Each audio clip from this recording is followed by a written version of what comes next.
Hi everyone, I'm Ali GREYMOND. Today I'm answering questions about OCD recovery. These are questions that you left below my video. Please ask a question about OCD recovery. And this is day 4, so if you're still waiting for a question to be answered, I'm sorry, there's a lot, but I am getting to it. And if you would like to ask a question, please leave it below that video. First question is, hi Ali, if you have existential OCD, about what is your purpose or pointless? What is ERP for this?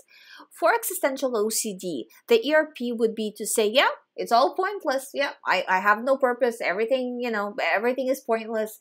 So what? I'm not reacting, right? So the point is that you look at this situation, you look at this thought that you're getting as not, some sort of, the smarter you telling this, or maybe like some people who have religious OCD would say maybe it's God saying this.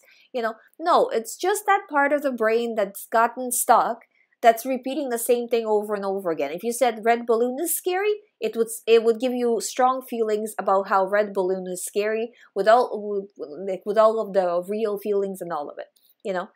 Because you got scared one day, you got this the existential OCD thought, like, what if everything is pointless? What if I have, what is my purpose? All of this kind of stuff. What if there is no purpose?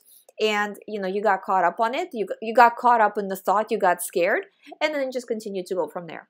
So you just have to now stand up to it and say, no, doesn't matter. I'm not buying it. This is silly. This is clearly OCD. Even if you don't see that it's clearly OCD, because right now you won't, right? But the more you go through the motions and show your mind that this topic no longer matters to you, you will feel like you're faking it. It's okay that you're faking it right now. Eventually, the feelings will go away and this will start to make sense to you. But for right now, you just can't feed it with fear. Don't analyze these thoughts. Anything that has to do with existence in any way that's giving you anxiety is off limits. You're not watching videos on it. You're not researching online. You're not analyzing. You're not really talking to others about it. So you're not feeding it in any way. You will see that as you go, it will start to lessen, Next question. This was actually under the please ask questions video. It was under another video, but I just thought it was really important to mention because it's, the person asked me about, is cleaning OCD like the only type of OCD, because the person says that, well, I ruminate, about other things, right? And if it's not clear yet, I'm telling you, cleaning OCD, I see it, but it's like, I would say it's maybe 20% out of all the clients that I see. It's maybe 20%. And most of the time, cleaning OCD is secondary. So the person will say, I have harm OCD or religious OCD or relationship OCD. And then I also have this cleaning thing. This is how it usually goes. I don't know why they hyped up the cleaning to be the primary or the contamination OCD. I guess the correct term would be contamination OCD, because the person is cleaning not for the love of cleaning. They're cleaning because they're scared. And if you look deeper into contamination OCD, it's actually most of the time harm OCD, because they're not just afraid of contamination for themselves, usually not even for themselves, right? They're afraid that, through their negligence of not cleaning something up or not making sure or whatever, they're gonna hurt someone else. Same as, like the checking stuff, checking the stove. Well, the person is not checking the stove for the love of checking the stove.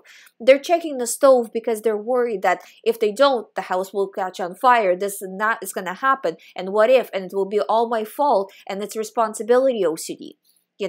So it's spun like, oh, this person is, just checking things, but it's, when you look, there's a much deeper root to it, so no, cleaning OCD is definitely not the only OCD and not the one I see most of the time by any stretch.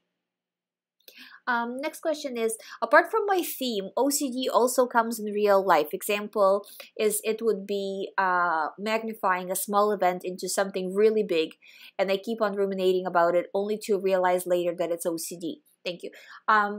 Okay, so that is very common, making a mountain out of a molehill type of idea.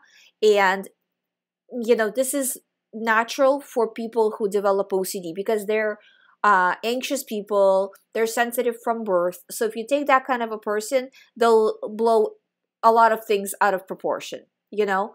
And I find that after, you know, when I talk about, you know, doing ERP work after OCD recovery, this is exactly what I'm talking about, you know, is that, you know, as you are running into these situations in daily life, instead of, you know, taking them seriously, ruminating, analyzing, even though technically there is an issue here, right?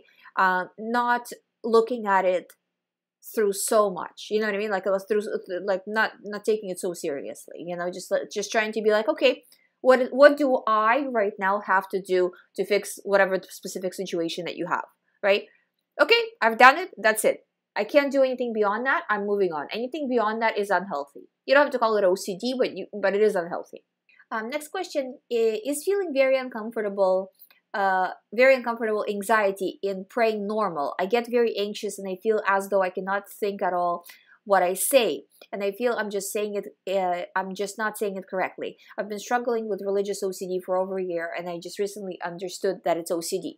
So yeah, that's very common. Not re-praying, you know. So when you think that what if I didn't say, what if I said something incorrectly? What if I offended God? I need to apologize. I need to make sure, you know, I re-say it correctly, yeah, and those kinds of things. You have to choose not to do it. It is clearly a compulsion. You need to stay strong, and you need to absolutely refuse. And the more you refuse, the more stronger you will become in this, and it will start to kind of lessen its grip on you. You know, but just don't re-pray. Don't pray unless you actually want to pray in the first place, right? So you're not praying because you're scared, because if you're praying because you're scared, you're not really even praying to God to begin with. You're praying to OCD in a sense, right? Like, you're praying to feel better anxiety-wise, right? So not falling for that and just saying like, nope, this is OCD, I'm not doing this. If say, for example, usually you say a morning prayer or an evening prayer, and that's part of your regular day, right? Then when you do it, you just say it however you would say it, and if you feel like you made a mistake, you just move on, right? So you don't try to fix it or really try to focus on each word you're saying to make sure you're saying things correctly. So you say things how you say things. Everything beyond that is OCD.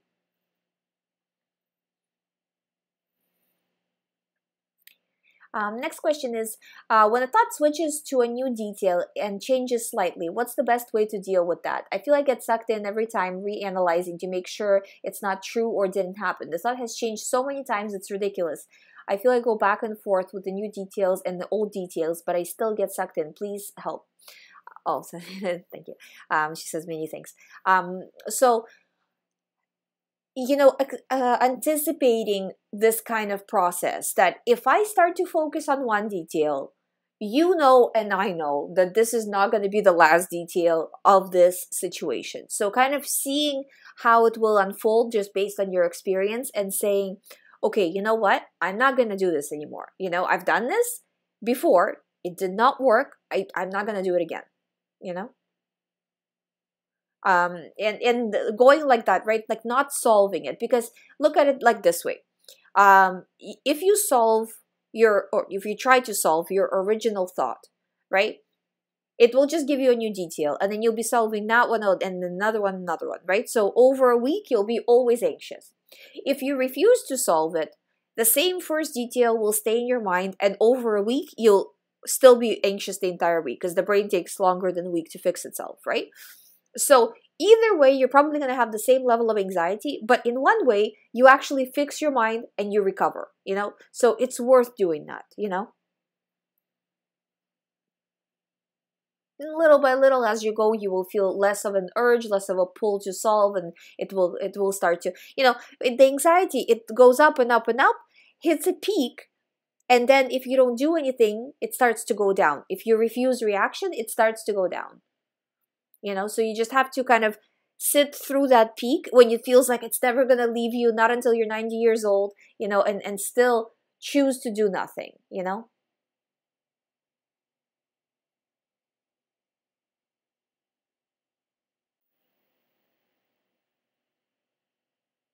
Next question is, how long will it take to recover if I have had extreme religious OCD for 3 months? Okay, you have to understand that there is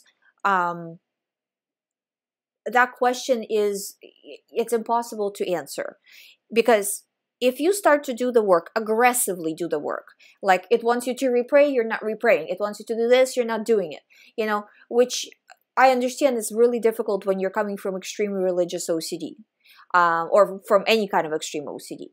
But I'm just saying the difference in recovery times, right? That if you go through it like a tank, right? Like whatever it's telling you, I'm disregarding 100% of the time. Then you can probably recover within a month. I would say, even because you only had it for 3 months, maybe even like maybe 2 weeks, if you go like a tank, will you do this or not? If you kind of little by little really stretch it out, in the meantime do compulsions in between, then you're gonna really kind of have a much longer recovery process. On average, with people, I see about 6 months. Some people take longer, some people take shorter, but probably if you average it out, it's usually around 6 months, because people have additional lives, additional responsibilities, and it's hard to always only focus on OCD recovery. But you also have to understand that OCD recovery is really your top priority, because whatever it is that you feel is more important than OCD recovery, you know how it is trying to get things accomplished when you're not feeling well. So it's like, if you don't do the recovery, everything else will start to fall apart. And I've been doing this for a long time. I've seen this happen.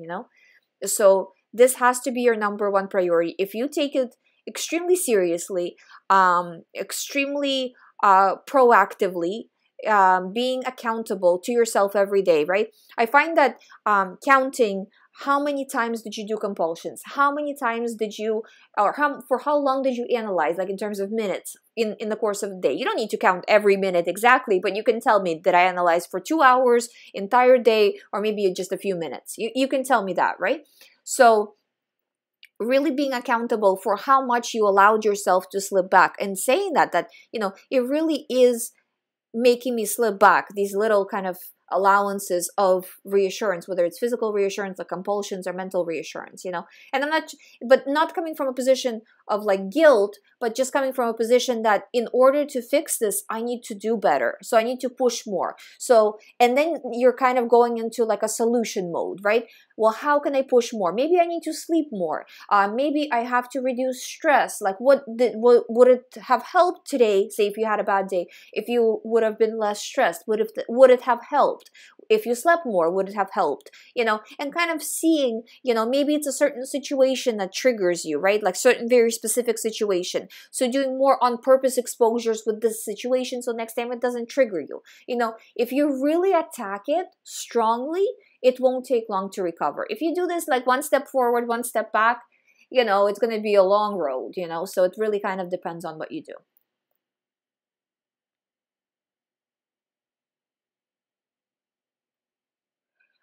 Next question is, are magical thinking and superstition common in OCD? Sometimes when you fear, it seems to come true in some weird coincidence, and then makes it difficult for you to ignore those feared consequences when trying not to do compulsions. Yeah, this is a common type of OCD, and a lot of the times people are connecting the unconnectable, so if you feel like, what if, if I don't do this, say, I don't know, my child will get sick, and you're kind of imagining like death, basically, right? And the child actually in reality gets a cold, well, my child did get sick, so that means it's true. You know what I mean? Like that kind of a thing. Like technically, yes, but technically it's also the flu season. You know what I mean? So a lot of the times it's just that. So what you have to do is say, okay, anything to do with magical thinking, anything to do with me attracting certain things, or if I think this way or whatever, if I do this, then bad things are going to happen. Anything that comes into my mind that has to do with these things, it's always going to be OCD, and you need to be very focused just as soon as it comes in. Like, don't give it any energy, because if you give it some energy and then you're like, okay, now I'm going to disregard. Well, but now you've kind of gotten yourself into it already, right? So try to disregard as fast as possible. Like as soon as you catch yourself, nope, not doing this, and then move on. And then you will see that as you go, things start to to get better and, to improve. I'm going to end it here for today. I still have questions that I need to answer, so I will answer those in tomorrow's video. I believe tomorrow's is going to be the last one unless I get a lot of questions today, but it looks like I've gotten through most of them. If you would like me to answer a question, like I said, please leave it below that one video, because it helps if they're all together, and then, that way I know I haven't missed any. And like I said, if I did miss your question and you feel it should have been answered by now, then please repost it again. But if you repost it again, put somewhere that it's a repost so I know, so I can make sure to answer that one specifically. Thank you guys so much for watching. If you would like to do the recovery program, all the information is on youhaveocd.com. If you haven't subscribed yet, please subscribe. As you know, I do daily videos. I will be back with a new video tomorrow.